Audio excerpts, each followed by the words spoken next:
everyone, and welcome to another video. Well, if you're preparing for PLAB 1 exam, then this video is going to be extremely helpful for your PLAB 1 preparation.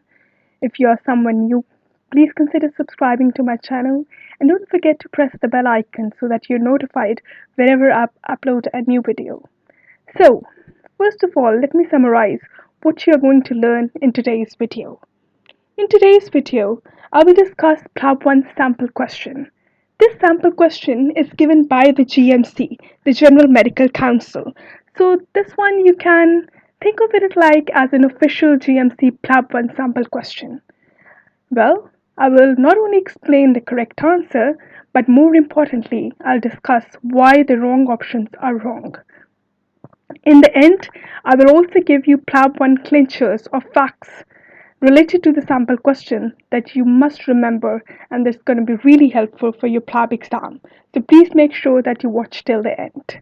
Now the question that I've chosen for today is a medical ethics question. Alright, so before I jump onto the question and we discuss the question, let me tell you the big why. Alright, why it's crucial to look at the sample questions? I mean, why even bother? Well, there are two reasons. Firstly, they truly reflect the level of difficulty that you will encounter in your real exam. And second, they will tell you the topics or the themes that come up quite frequently in the exam. So that is why it is so important to actually revise the sample questions. Okay? Now, let's look at the sample question and its options. First of all, let's read the question together. A 14-year-old attends the GP surgery requesting for OCP pills. She is sexually active and her boyfriend is in the year above her at school. Her parents are unaware of her appointment and her request. What is the most appropriate action? And now, let's read the options. There are 5 options given to us. The first one is advise her about safe sex and prescribe the OCP. Option number 2, contact her parents. Option number 3, contact the local safeguarding team. Option number 4, contact the police. And the last option is explain to her that it is illegal to prescribe the OCP for her. Well, this was the question. Now let's discuss why the correct option is correct and why the wrong ones are wrong. Firstly, I'm going to look at the wrong options and explain to you why they are wrong. Alright, so first let's look at the second option. The second option is contact her parents. Well, the question says they are not aware of her appointment and her request. So you have to think to yourself, so should you be contacting them and telling them? No, it's a big no. Because it will be a breach of confidentiality. Now please remember this for PLAB 1. Even though she's under 16, her right to privacy and confidentiality is the same as of any other adult. So this option is wrong because if you do contact her parents, you will be breaching the confidentiality. Now, let's look at the next option. Now let's look at the third option. Contact the local safeguarding team. Well, in this scenario, it's again a no. You should not be contacting the local safeguarding team. Well, let me explain to you when the local safeguarding team is involved. We involve the local safeguarding teams when the physician senses that the child is being forced against their will, or let's say they are being abused, or they are molested in any way. Well, but from the information given in the question, the relationship seems to be consensual.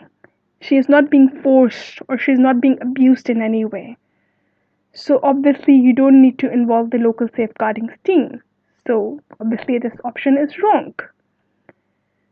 Now let's look at the fourth option, which is contact the police. Well, this is definitely wrong. There is nothing illegal going on here, so there is no need to contact the police. And let me tell you something really important. Usually, if there is anything suspicious is going on, like for example, if the child is being abused or something negative is going on, the doctor usually contacts the local safeguarding team. And if there is a need that the police has to be involved, then the local safeguarding team does that automatically. So you don't need to contact the police directly yourself. Alright, but in this scenario, there is no such sign which tells us that she's being abused or there's something negative going on. So this is obviously the wrong option. Now, let's look at the last option. Explain to her that it is illegal to prescribe OCP for her. Alright, now let's look at this option in a bit of detail. Just to tell you, the legal age where one can consent for having sex or they can have sex is 16 in the UK. However, for a doctor, it's not illegal to give contraceptive advice to under 16s. But there's something you have to understand. As long as the child understands the risks and the benefits that's involved in the treatment.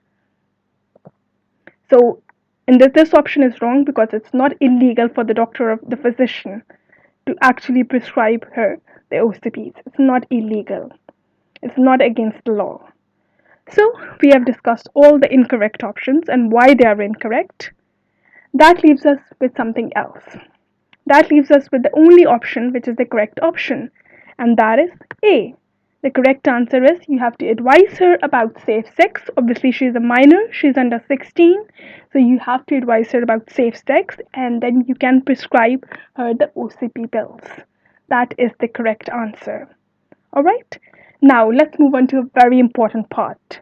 Now, I'm going to summarize for you the important points that you should remember. Alright, that's what we call as clinchers. So I'm going to tell you some PLAB1 clinchers, alright, which are some take-home messages from this question that we have learned and that we can apply in other similar situations or questions as well. Number one, well, you cannot break confidentiality even if the patient is an under 16 child, okay? So they hold the same, the confidentiality and privacy right is the same as for any adult. Okay, so you cannot contact the parents, you cannot contact the police.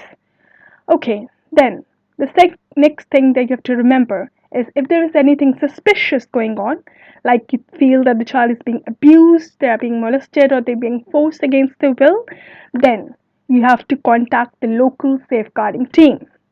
And if needed, they will definitely contact the police themselves as well. Alright?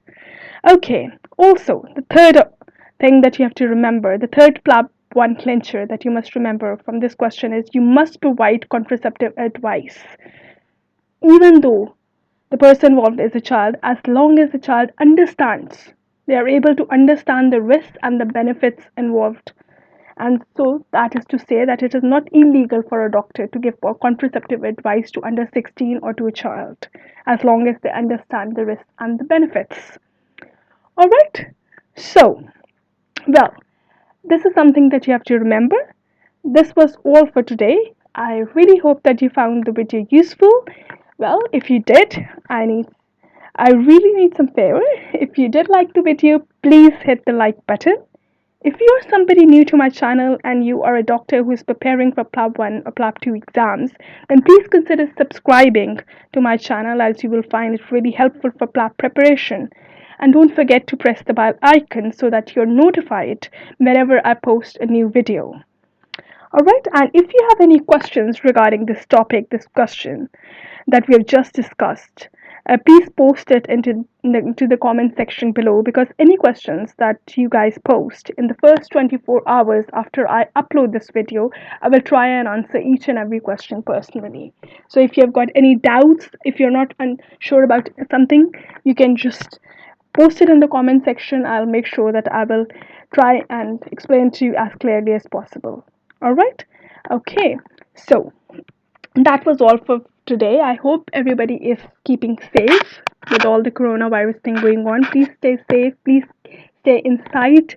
Make sure that your hygiene level is up to the mark. Please make sure you're washing your hands as well. It's extremely important.